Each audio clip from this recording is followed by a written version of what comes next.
আওয়ামী লীগের যেসব সাজানো নাটক, জঙ্গি নাটক, এইসব মামলায় যারা আটক তাদেরকে বের হতে গেলে সেনাবাহিনীর পরিচয় দিয়ে তারপরে হুমকি দিবে, জাজদেরকে হুমকি দিবে, কারা কর্তৃপক্ষকে হুমকি দিবে, এই জায়গাগুলো থেকে সেনাবাহিনীকে বের হয়ে আসতে হবে। আমরা আপনাকেও সম্মান করতে চাই, আপনি সম্মান রাখেন, তবে ইলিয়াসের জায়গায় থাকেন, আমরা সম্মান করব, কিন্তু অসম্মানের জায়গায় রাখলে আপনি সেনা প্রধান না কে ওইটা নিয়ে আসলে আমাদের এত বেশি পাত্তা দেওয়ার কিছু নাই। আমরা 5 বছর 10 বছর 15 বছর দেশে যাইনি, দরকার হলে আরো 15 বছর যাব না। আপনি যদি নাকি জনগণের বিরুদ্ধে দাঁড়ান, আমরা আপনার বিরুদ্ধে দাঁড়াবো। ডক্টর ইউনূসের যে ক্যারিসম্যাটিক নেতৃত্ব, সেটা কিন্তু পরবর্তী যে রাজনৈতিক নেতৃত্ব বাংলাদেশের রাষ্ট্র ক্ষমতায় আসবে তাদের কাজকে ক্রমশ কঠিন করে দিচ্ছে। মানে গুড গভর্নেন্স বলতে যা বোঝায়, একজন শাসকের যা করা উচিত, সেই জায়গাটায় আমার মনে হয় যেন সবাই শঙ্কিত। এবং আমি একবার বলছিলাম, বুকে পাথর চাপা দিয়ে অনেকের বুকের সে পাথর এখন এবার পাহাড় হয়ে গেছে, পাহাড়ের পাথর। তো এগুলো কিন্তু কঠিন করে দিচ্ছেন, কিন্তু উনি কিন্তু সবকিছু কঠিন করে দিচ্ছেন। আপনি দেখেন একটা পাজামা পাঞ্জাবি, একটা স্নেকার্স আর একটা কটি লাগাই উনি পুরো দুনিয়া মাথায় বেড়াচ্ছেন, এবং কোনো কিছুই নাই। দেখেন তার মধ্যে কিন্তু ওরকম কোনো এক্সপোজারও নাই। এই বিষয়গুলো কিন্তু মানুষকে খুব টাচ করছে এবং ক্রমশ কঠিন করে তুলছে পরবর্তী রাজনীতিবিদদের। তো আমরা এদের জন্য আপনার কোনো বক্তব্য আছে কিনা? পাশাপাশি ডক্টর ইউনূস কিন্তু তার এই কৃতিত্বের একটা জায়গায় কিন্তু ক্ষতিগ্রস্ত করছেন তার এই উপদেষ্টা পরিষদ দিয়ে। মানে কমপক্ষে 15 জনকে তার আরো 6 মাস আগে ঘাট ধরে বের করে দেওয়া উচিত ছিল, মানে ফর ইনক্যাপাবিলিটি অর ইনএফিসিয়েন্সি অর সবকিছু মিলায়। তো এই জায়গাটায় ডক্টর ইউনূস সাহেব কেন দেখছেন না, বা দেখেও তিনি কেন মেনে নিচ্ছেন? খুব সংক্ষেপে আপনার কাছ থেকে শুনে তারপর ইলিয়াসের বক্তব্য শুনবো। মানে আমি যেহেতু প্রফেসর ইউনূসের সাথে কাজ করছি, সেই জন্য আমি জানি উনার ম্যানেজমেন্ট স্টাইলটা, উনি এটা করবেন না।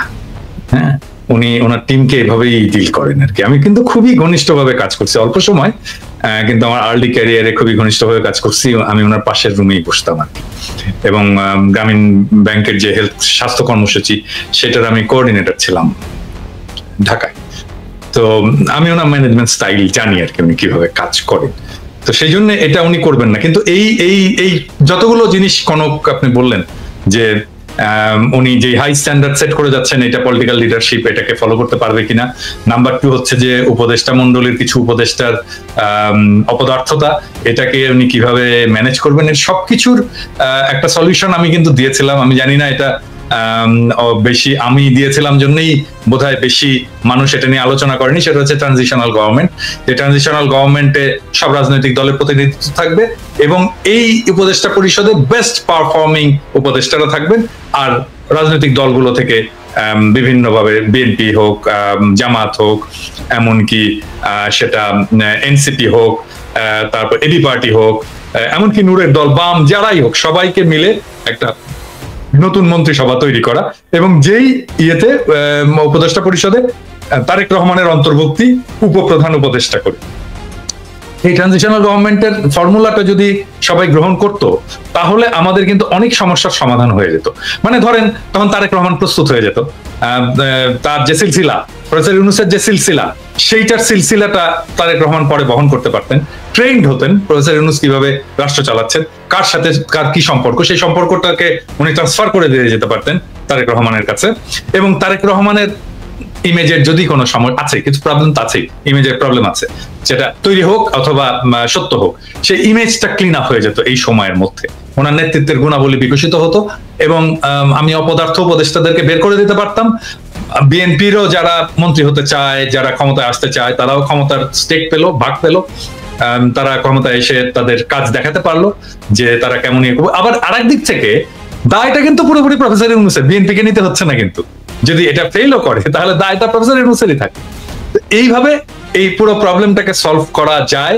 এবং এটা যদি বিএনপি চায়, এটা আসলে মূল স্টেক তো এটা বিএনপিকে মানতে হবে। বিএনপি যদি চায়, আমি এটাকে ফ্যাসিলিটেট করতে পারি অন্যান্য সব পার্টির সাথে, এমনকি প্রফেসর ইউনূসের সরকারের সাথেও ফ্যাসিলিটেট করে এটাকে যেন রূপ দেওয়া যায়, সেই চেষ্টা আমি করতে পারি। বাইরের একজন লোক লাগে, আমি ভলান্টিয়ার করলাম, আমার চেয়ে অনেক যোগ্য লোক আছে, তারাও করতে পারে। কিন্তু যেহেতু আমি এটা আইডিয়াটা কনসিভ করেছিলাম, সেই জন্য আমি যদি এটার সাথে যুক্ত থাকি, আমি মনে হয় যে এটাকে ফ্যাসিলিটেট করতে পারবো। আমি সবাইকে সবার সুবিধাগুলো বুঝিয়ে দিতে পারবো আর কি। জি দাদা, এই যে ইলিয়াস আপনার কাছ থেকে একটু শুনি। ইলিয়াসের ট্রানজিশনাল গভর্নমেন্টের ব্যাপারে তোমার মতামত কি? মানে ডক্টর ইউনূসের কৃতিত্ব অনেকটাই ম্লান হয়ে যাচ্ছে, কিন্তু তার উপদেষ্টা বা ম্লান হওয়ার থেকে আমি বলবো যে উনি যে গতিতে যাচ্ছেন আমরা আরো অনেক বেশি সুফল পেতাম, আরো অনেক বেশি কি বলবো মানে গতিশীল থাকতো প্রত্যেকটা ডিপার্টমেন্ট যদি ওনার উপদেষ্টারা ওনার সাথে তাল মিলাইতে পারতেন। মানে উনি 84-85 বছর বয়সে যে গতিতে যাচ্ছেন, ওনার মাথা যে গতিতে কাজ করছে তার থেকে মানে অনেক গুণ, মানে উনি 100%, উনি যদি 80% দেন ওনার উপদেষ্টা পরিষদের কমপক্ষে 15% দিতে পারছেন না। তো সেই জায়গাটা উনি এই দায়টা কেন নিচ্ছেন বা কি করণীয়, ইলিয়াস আপনি কি মনে করেন? না, ওনার ধরেন যেটা আপনি গতির কথা যেটা বলছেন, সেই গতির চাইতেও সবচেয়ে বড় জিনিস হলো আমার মনে হয় কি যে এই ডক্টর ইউনূসের কিছু কিছু জায়গায় উনি আসলে আমার ধারণা যে উনি তো বয়স হয়েছে, আন্তর্জাতিক বিষয়গুলো দেখতে গিয়ে, অর্থনৈতিক এই বিষয়গুলো দেখতে গিয়ে উনি দেশের অভ্যন্তরীণ বিশেষ করে যেমন স্বরাষ্ট্র মন্ত্রণালয়, আইন মন্ত্রণালয়, এইসব মন্ত্রণালয়গুলোর ব্যাপারে ওনার মনে হয় মানে সময় দেওয়ার সুযোগ কম।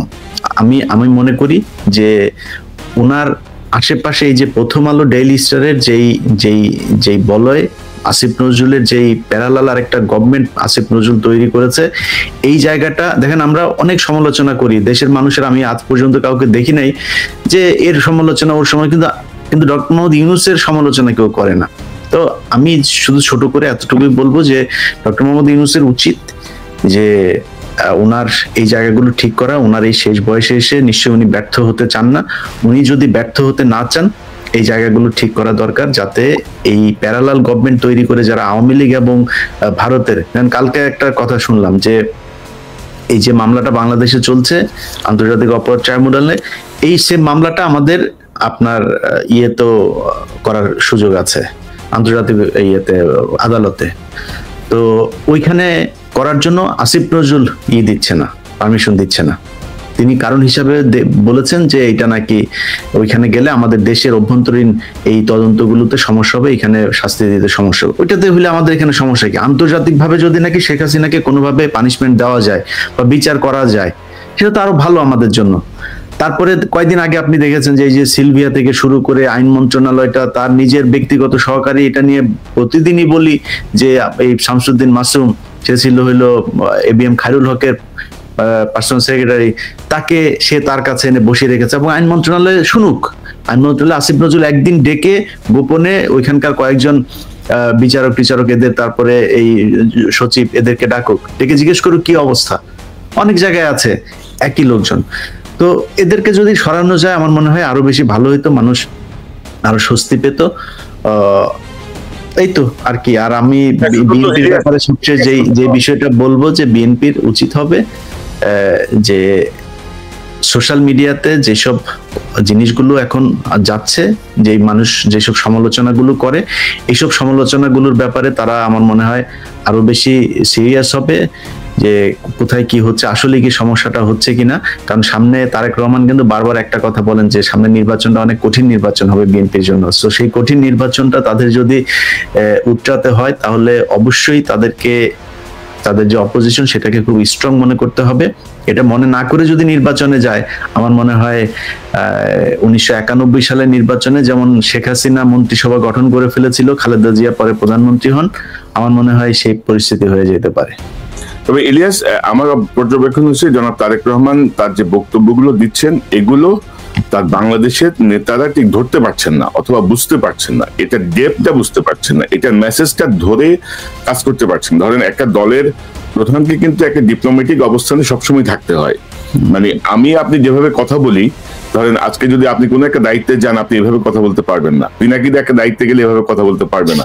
আমরা এখন অনেক স্ট্রেইট কথা বলি, কিন্তু একটা দায়িত্বে যখন তখন আপনাকে একটা ডিপ্লোম্যাটিক অবস্থান নিতে হবে। এবং আপনি যেটা বলছিলেন, শুধু আসিফ নজরুলের পিএস না, প্রধান বিচারপতি যিনি পিএস, তারা তিন বন্ধু মিলে এখন সুপ্রিম কোর্ট এবং আইন মন্ত্রণালয় চালাচ্ছে। আর আমরা অনেক কথাই বলছি, পিনাকিদা একটা কথা বলে না, ওই যে ইংরেজিতে যেহেতু বলছে নিশ্চয়ই ঠিকই আছে। ঠিকই কইছে। তো এখন আমার মনে হয় যে কিছু মানুষের মধ্যে এই জিনিসটা ছড়াইছে, আমরা যেহেতু কিছু বলছি, নিশ্চয়ই এখানে কোনো অন্য উদ্দেশ্য আছে, নিশ্চয়ই আমরা নির্বাচনকে লম্বা করতে চাই, মানে নির্বাচনকে পিছাইতে চাই, নিশ্চয়ই আমরা মানে এরকম কিছু ভাবনা আমরা দেখতে পাচ্ছি। আমরা চাই না বিএনপি ক্ষমতা আসুক, আমরা চাই না ক্ষমতা আসলে আমাদের সমস্যা কি? কোনো সমস্যা নাই, আমরা তো বসে আছি যে বিএনপি ক্ষমতায় আসলে আমরা দেশে যাব। আমরা অদ্ভুত একটা সময় পার করতেছি এবং এগুলো বিএনপির লোকজন। আর ধরেন একটা খবর দিতে চাই দাদা, যেটা মির্জা আব্বাসের যে আস্থাশীল যেই আপনার বাংলাদেশের যে মিডিয়া যাদের জবাবদিহিতে আছে, তাদের তো অনেক নিউজ এখন পর্যন্ত দেয় না। তো জাস্ট দর্শকদেরকে বলি, একটু পরে আমি হয়তো আমার ফেসবুকে বিস্তারিত দিব। গতকাল 5 জন সেনা কর্মকর্তাকে মানে সেনা হেফাজতে নেওয়া হয়েছে, অ্যারেস্ট করা হয়েছে, যে যাদের কথা আমরা বারবার বলছিলাম।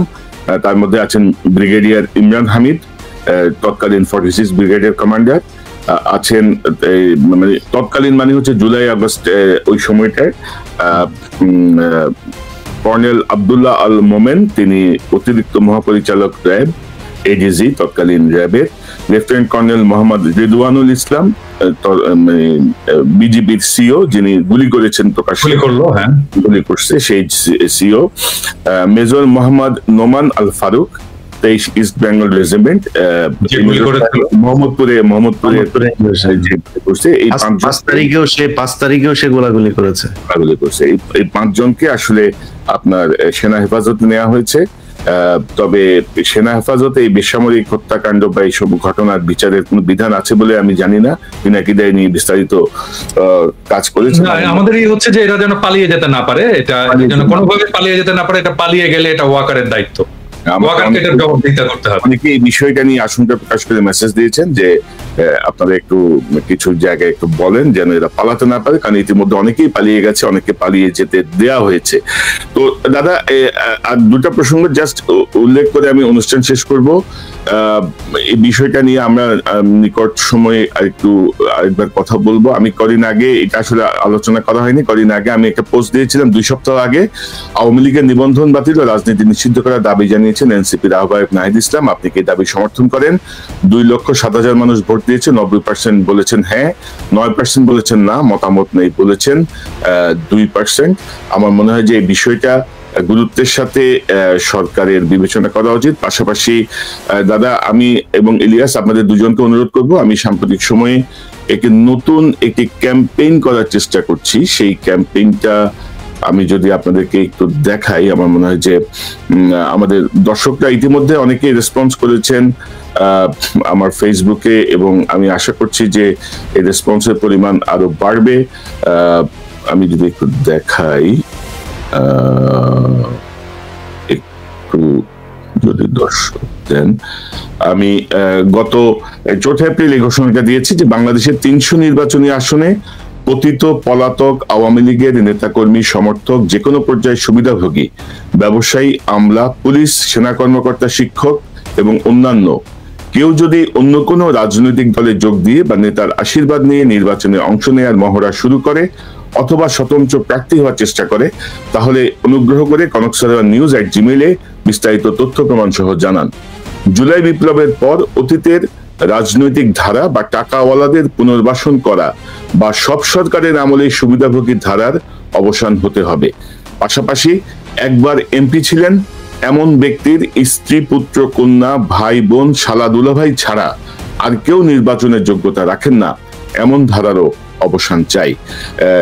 পিনাকিদা, ইলিয়াস হোসেন, আমি চাই যে এই ক্যাম্পেইনে আপনারাও যোগ দেবেন, কারণ আমরা জুলাই বিপ্লবকে অর্থবহ করতে হলে এই জাতীয় সুবিধাভোগী এবং ধারার অবসান করতে হবে। আপনাদের 30 সেকেন্ড শেষ মন্তব্য দিয়ে আমরা অনুষ্ঠান শেষ করব।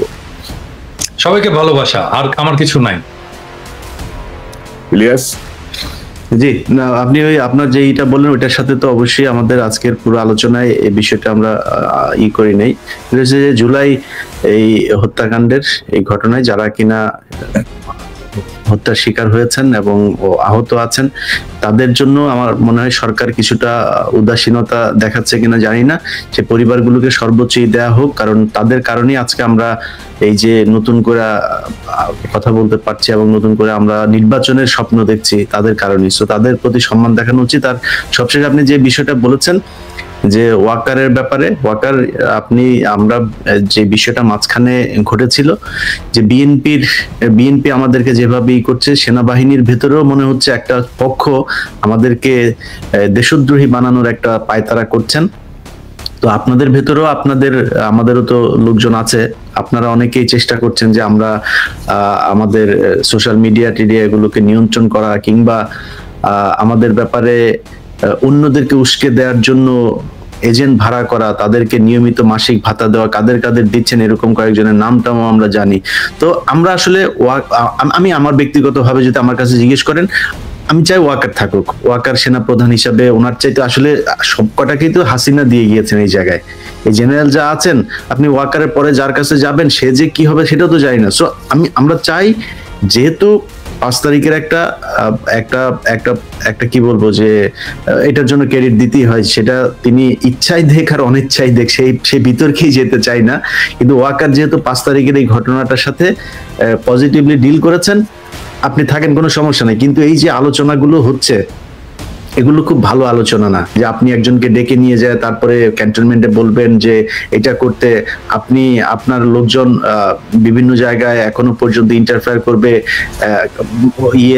আওয়ামী লীগের যেসব সাজানো নাটক, জঙ্গি নাটক, এইসব মামলায় যারা আটক, তাদেরকে বের হতে গেলে সেনাবাহিনীর পরিচয় দিয়ে তারপরে হুমকি দিবে, জাজদেরকে হুমকি দিবে, কারা কর্তৃপক্ষকে হুমকি দিবে। এই জায়গাগুলো থেকে সেনাবাহিনীকে বের হয়ে আসতে হবে। আমরা আপনাকেও সম্মান করতে চাই, আপনি সম্মান রাখেন, তবে ইলিয়াস জায়গায় থাকেন, আমরা সম্মান, কিন্তু অসম্মানের জায়গায় রাখলে আপনি সেনা প্রধান না কে, ওইটা নিয়ে আসলে আমাদের এত বেশি পাত্তা দেওয়ার কিছু নাই। আমরা 5 বছর 10 বছর 15 বছর দেশে যাইনি, দরকার হলে আরো 15 বছর যাব না। আপনি যদি নাকি জনগণের বিরুদ্ধে দাঁড়ান, আমরা আপনার বিরুদ্ধে দাঁড়াবো। ইনক্লুসিভ নির্বাচনের কথা বলা যাবে না, আমরা সেনা প্রধানের কাছ থেকে ইনক্লুসিভ নির্বাচনের কথা শুনতে চাই। আমরা আপনার কাছ থেকে ইভেন আপনার কাছ থেকে কোনো পলিটিক্যাল বক্তব্যই শুনতে চাই না। ক্যান্টনমেন্ট থেকে রাজনীতি বাইরে বের হইতে হবে, এবং রাজনৈতিক দলের নেতাদেরকে নিয়ে যে ঘুটু করা, কথা বলা, এটাও চাই না। আপনার কাজ না, আপনার দেশ রক্ষা কাজ করে। তবে দাদা, এটা একটা পজিটিভ মুভ, এই 5 জনকে অ্যারেস্ট করে, এটা একটা পজিটিভ মুভ আমি মনে করি। যে হ্যাঁ, ওইটাই ভাই, আমি এই জন্য কথাটা তুললাম, যে এই জন্য সেনা প্রধানকে ধন্যবাদ জানাই যে আপনি এটা করেছেন।